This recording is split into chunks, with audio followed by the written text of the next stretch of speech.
जैसा घोड़ा बनाती है जी। हाँ, सैम संगा, सॉरी साधु संगा। यस, तो बेसिकली साधु संगा मतलब क्या है? रिश्ता, संबंध।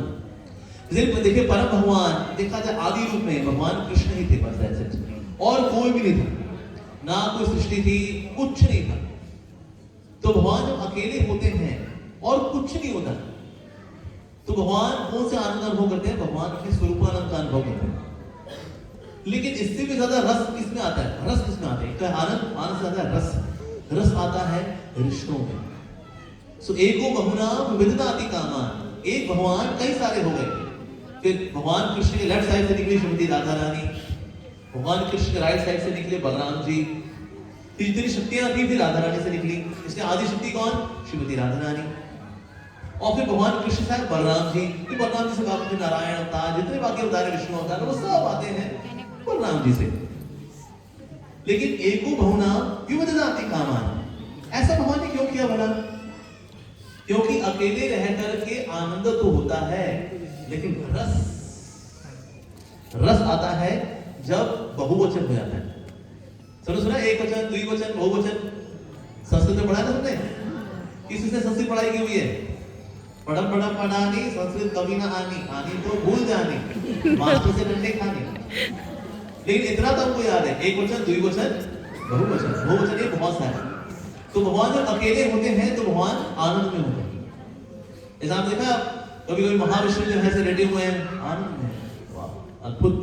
तो भगवान जब अकेले हैं तो भगवान आनंद में, लेकिन रस का अनुभव करने के लिए भगवान को मल्टीपल होना होता है। तो भगवान से फिर श्रीमती राधा रानी और भगवान के बाकी और विस्तार भी आते हैं। तो विस्तार आते हैं तो फिर रस का और अनुभव होता है। जैसे कि ना अगर कोई शादी हो, शादी में सिर्फ दूल्हा दुल्हन ही है बस, बाकी ना बाराती, ना चौमिन वाला, ना टिक्की वाला, और ना सास ससुर, कोई भी नहीं, ना कुछ भी नहीं, सिर्फ दूल्हा दुल्हन है। शादी में आनंद आएगा? रस आएगा? नहीं आएगा। लेकिन शादी जब होती है दूल्हा दुल्हन भी होते हैं, ननद भी होती है, इसके भाई भी होते हैं, उसका पति भी होता है, सास ससुर भी होते हैं, मंडप भी सजता है, शहनाई बजाने वाले भी होते हैं, टिक्की चौमिन वाले भी होते हैं, चिल्ला बनाने वाले भी होते हैं, कई लोग वहीं लगे होते हैं। बस कहता है दूल्हा दुल्हन के आपको अपने 1100 पकड़ा दिया, 1100 का खाते जाएंगे। तो इसलिए सब मिल करके शादी को रसीला बनाते हैं। उस तरह से भगवान भी जो है अनेक सारे भक्तों को बनाते हैं, क्योंकि भक्तों से फिर क्या आता है? रस की प्राप्ति होती है। तो इससे हमें क्या चाहिए? संबंध चाहिए, संबंध से ही रस की प्राप्ति होती है। तो हमारा रस भगवान के साथ है, अब इतना रस अभी है नहीं भगवान जी के साथ। तो मतलब रस अभी हमें कहाँ मिलेगा? रस मिलेगा जब हमारा आपस में संबंध बहुत अच्छा होता है। आप कितने लोगों ने अंगूर खरीदे मार्केट में? दो तरह के अंगूर मिलते हैं, एक जो बिखरे बिखरे अंगूर होते हैं और एक जो गुच्छों में मिलते हैं। कौन से अंगूर महंगे मिलते हैं? गुच्छे वाले महंगे मिलते हैं, राइट? और बिखरे बिखरे होते हैं, कहते हैं हाँ ये तो 10 रुपए किलो, ये 30 रुपए किलो।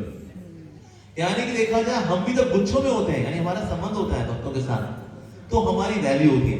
लेकिन हम जो बिखरे बिखरे होते हैं हमारी वैल्यू कम हो जाती है। तो इसलिए संबंध होना जरूरी है।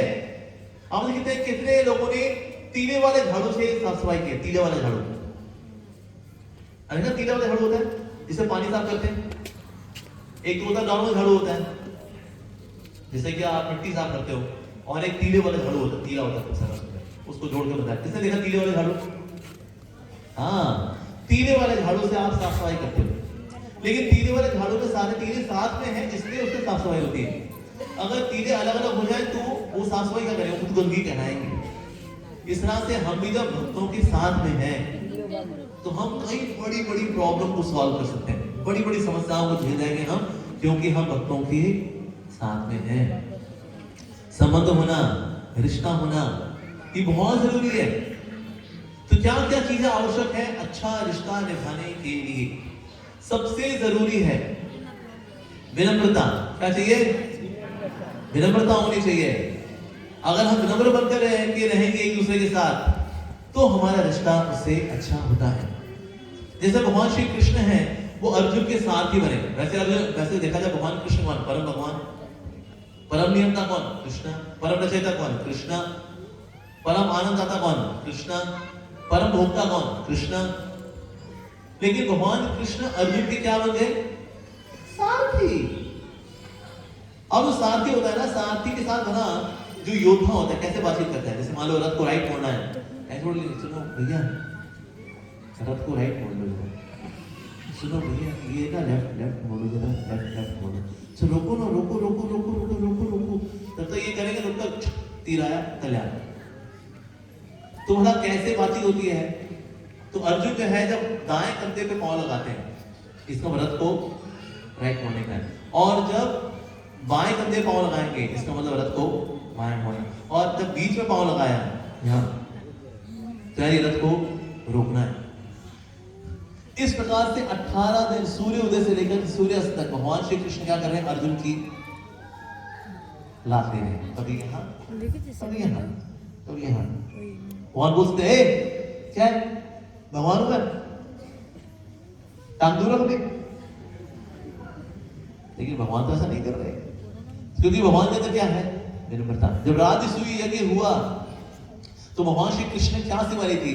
जितने अतिथि हैं, अतिथियों में भी तो संत महात्मा है, उनका स्वागत करना, उनके चरण धोना, ये भगवान ने सेवा ली थी। ये क्या है?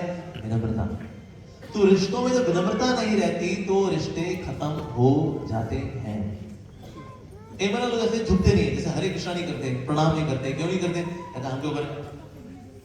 सीनियर है वो जूनियर है, पहले वो करेगा, हम क्यों करें, हम क्यों झुके, हम सीनियर